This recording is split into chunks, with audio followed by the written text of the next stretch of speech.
રંગબેરંગી નખ. મારી ચેનલમાં નવા છો તો મારી ચેનલને લાઈક કરો, શેર કરો, સબસ્ક્રાઇબ કરો. ધન્યવાદ. એક સમયે રાજા કૃષ્ણદેવ રાયના દરબારમાં એક પક્ષી આવ્યો. મરઘીને જોઈને રાજા ખૂબ જ ખુશ થયો, કારણ કે રાજાને પશુ પક્ષીઓનો ખૂબ શોખ હતો અને પક્ષી એક રંગીન અને સુંદર પક્ષીને દરબારમાં લઈ આવ્યો હતો.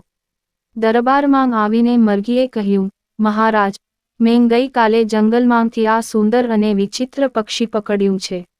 તે ખૂબ જ મધુર છે અને પોપટની જેમ વાત કરી શકે છે. આ ઉપરાંત તે મોરની જેમ ડાન્સ પણ કરી શકે છે. તમને પ્રાણીઓ અને પક્ષીઓ ખૂબ ગમે છે, તેથી હું આ પક્ષી તમારી પાસે વેચાણ માટે લાવ્યો છું. રાજા બહુ ખુશ થયા અને બોલ્યા, આ પક્ષી સુંદર લાગે છે. હું ચોક્કસ ખરીદીશ અને તમને યોગ્ય ઇનામ પણ આપવામાં આવશે. એમ કહીને રાજાએ મરઘીને 50 સોનાના સિક્કા આપ્યા અને પક્ષીને રાજવાડીમાં રાખવાનો આદેશ પણ આપ્યો. આ જોઈને તેનાલીરામ પોતાના પર કાબૂ ના રાખી શક્યા અને ઊભા થઈને બોલ્યા, મહારાજ, મને નથી લાગતું કે આ પંખી મોરની જેમ નાચી શકે. મને એમ પણ લાગે છે કે આ પક્ષીએ ઘણા વર્ષોથી સ્નાન પણ કર્યું નથી. આ સાંભળીને મરઘી ગભરાઈ ગઈ અને રડતા ચહેરે કહ્યું, મહારાજ, હું બહુ ગરીબ મરઘી છું. હું પક્ષીઓને પકડીને વેચીને જ જીવી શકું છું. હું પશુ પંખીઓ વિશે જેટલું જાણું છું, તેને પુરાવાની જરૂર નથી કે શંકા કરવી જોઈએ નહીં. અલબત્ત, હું ગરીબ છું, પણ એનો અર્થ એ નથી કે તેનાલી રામજી મને ગરીબ કહેશે. આ સાંભળીને મહારાજને પણ તેનાલી રામ પર ગુસ્સો આવ્યો. તેણે તેનાલીને કહ્યું, શું તમે આ સાબિત કરી શકશો?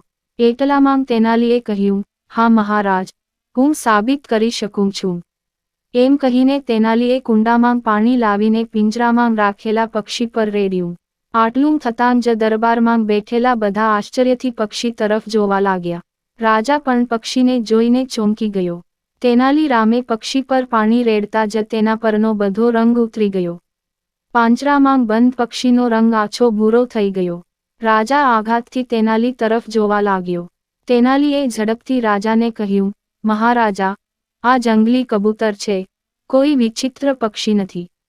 મહારાજે તેનાલીને પૂછ્યું, તેનાલી, તને કેવી રીતે ખબર પડી કે આ પક્ષી રંગાઈ ગયું છે? તેનાલીએ જવાબ આપ્યો, મહારાજ, મહેરબાની કરીને મરઘીના નખ પર ધ્યાન આપો. મરઘીના રંગીન નખ અને પક્ષીનો રંગ સરખા હોય છે. આના પરથી સ્પષ્ટ થાય છે કે મરઘીએ પક્ષીનું ચિત્ર દોર્યું હતું. આ બધું જોઈને સૈનિકોએ તેને પકડી લીધો ત્યારે તે ત્યાંથી ભાગવા જતો હતો. રાજાએ તેને કેદ કરવાનો આદેશ આપ્યો અને તેનાલીરામને તેના સોનાના સિક્કા આપ્યા. વાર્તામાંથી બોધ: કોઈ જૂઠ છુપાવવાનો ગમે તેટલો પ્રયાસ કરે, તે હંમેશા સામે આવે છે. તેથી, ક્યારેય જૂઠું બોલીને કે લોભથી કંઈ પણ ઈચ્છશો નહીં. પૂરી વાર્તા સાંભળવા માટે ધન્યવાદ.